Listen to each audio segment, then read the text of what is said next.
This is Democracy Now!, democracynow.org, The War and Peace Report. I'm Amy Goodman with Juan Gonzalez. This week marks the 50th anniversary of the assassination of Patrice Lumumba. He was the first democratically elected leader of what is now known as the Democratic Republic of the Congo. The Congo had been a colony of Belgium since the late 1800s, which ruled over it with brutality while plundering its rich natural resources. Patrice Lumumba rose as a leader of the Congo's independence movement and in 1960 was elected as the first prime minister of the country. Lumumba's Pan-Africanism and his vision of a united Congo gained him many enemies. Both Belgium and the United States actively sought to have Lumumba overthrown or killed. The CIA ordered his assassination but could not complete the job. Instead, the United States and Belgium covertly funneled cash and aid to rival politicians who seized power and arrested President Lumumba. This is how it was reported in a Universal Studios newsreel in December of 1960. A new chapter begins in the dark and tragic history of the Congo with the return to Leopoldville of deposed Premier Lumumba, following his capture by crack commandos of strongman Colonel Mobutu.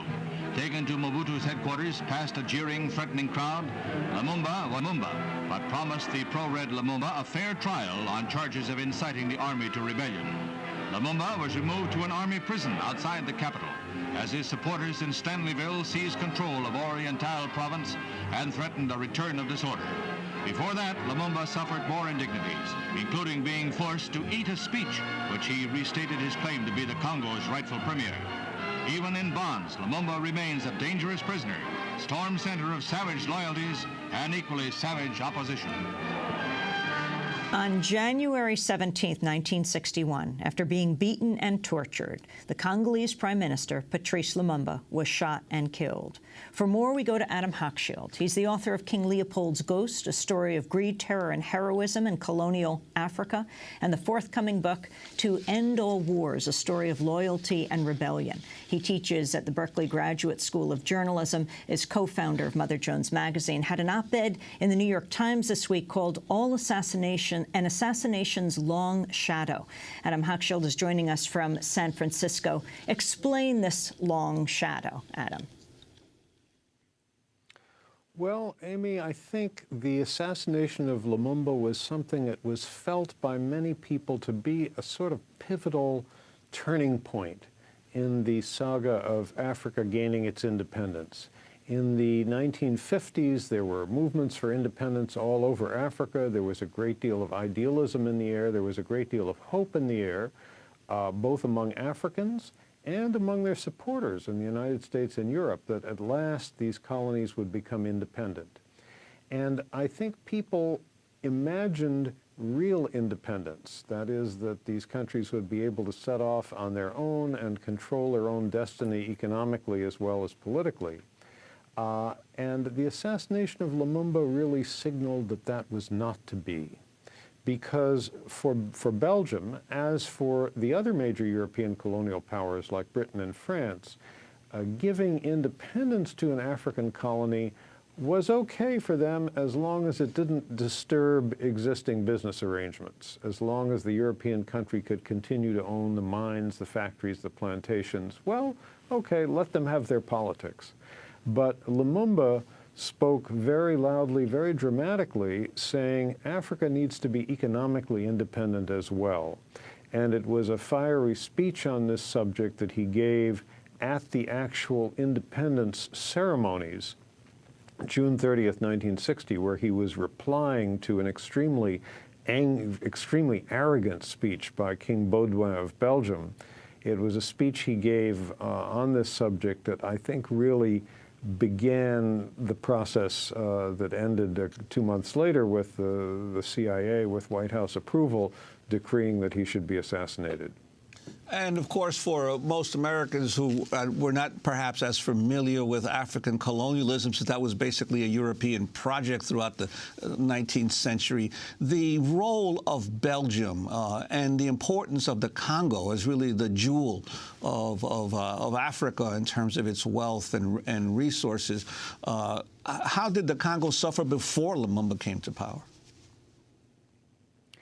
Well, the story really begins in the modern era in 1885, or 1884 to 85, when all the major countries of Europe, led preceded by the United States, actually. We were the very first, recognized the Congo not as a Belgian colony, but as the private, personally owned colony of King Leopold II of Belgium.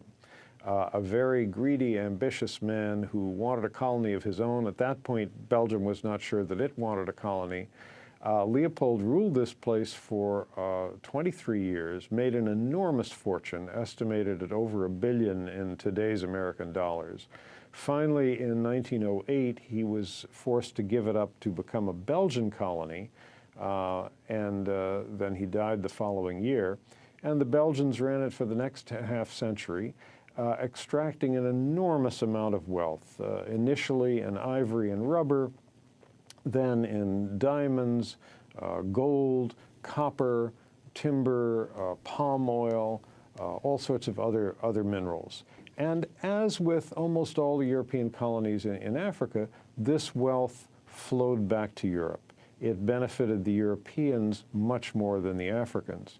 And the hope that many people had when independence came all over Africa, for the most part, within a few years on either side of 1960, people had the hope that at last African countries would begin to control their own destiny, and they would be the ones who would reap the profits from the mines and the plantations and so on. Lumumba put that hope into words, and for that reason he was immediately considered a very dangerous figure by the United States and Belgium. The CIA issued this assassination order with White House approval, and as was said at the beginning, they couldn't get close enough to him to actually poison him, but they got money under the table to Congolese politicians who did see that he was assassinated. With Belgian help, it was a Belgian pilot who flew the plane to where he was killed, a Belgian officer who commanded the firing squad. And then the really disastrous thing that followed was this enthusiastic United States backing for the dictatorial regime of Mobutu, who seized total power a couple of years later and ran a 32-year dictatorship, enriched himself by about $4 billion, and really ran his country into the ground, was greeted by every American president, with the sole exception of Jimmy Carter, who was in office during those 32 years. And he left the country a wreck from which it has still not recovered. Adam Hochschild, I want to play a clip of the former CIA agent John Stockwell talking about the CIA's plans to assassinate the Prime Minister of the Congo, Patrice Lumumba. The CIA had developed a program to assassinate Lumumba under Devlin's encouragement and management. The program they developed, the operation, didn't work. They didn't follow through on it. It was to give poison to Lumumba, and they couldn't find a setting in which to get the poison to him successfully in a way that it wouldn't appear to be a CIA operation. I mean, you couldn't invite him to a cocktail party and give him a drink and have him die a short time later, obviously. And so they gave up on it. They got cold feet.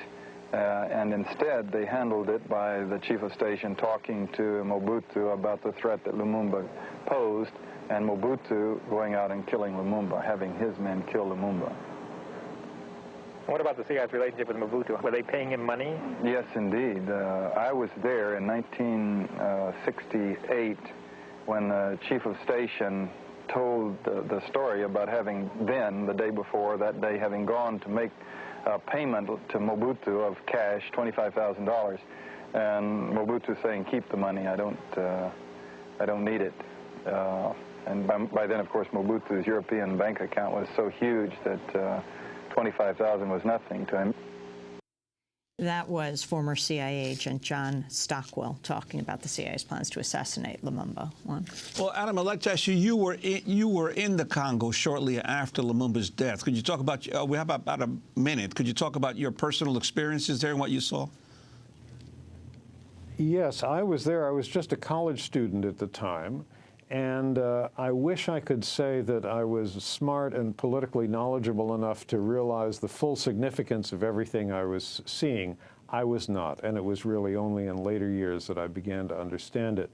But what I do remember, and this was, as I say, 6 months or so after he was killed, was the sort of ominous atmosphere in Leopoldville, as the capital was called then, these jeeps full of soldiers who were patrolling the streets, the way the streets quickly emptied at dusk, and then two very, very arrogant guys at the American embassy who were proudly talking over drinks one evening about how this person, Lumumba, had been killed, whom they regarded, not as a democratically elected African leader, but as an enemy of the United States. And so, of course, I, as a fellow American, they expected to be happy that he'd been done away with.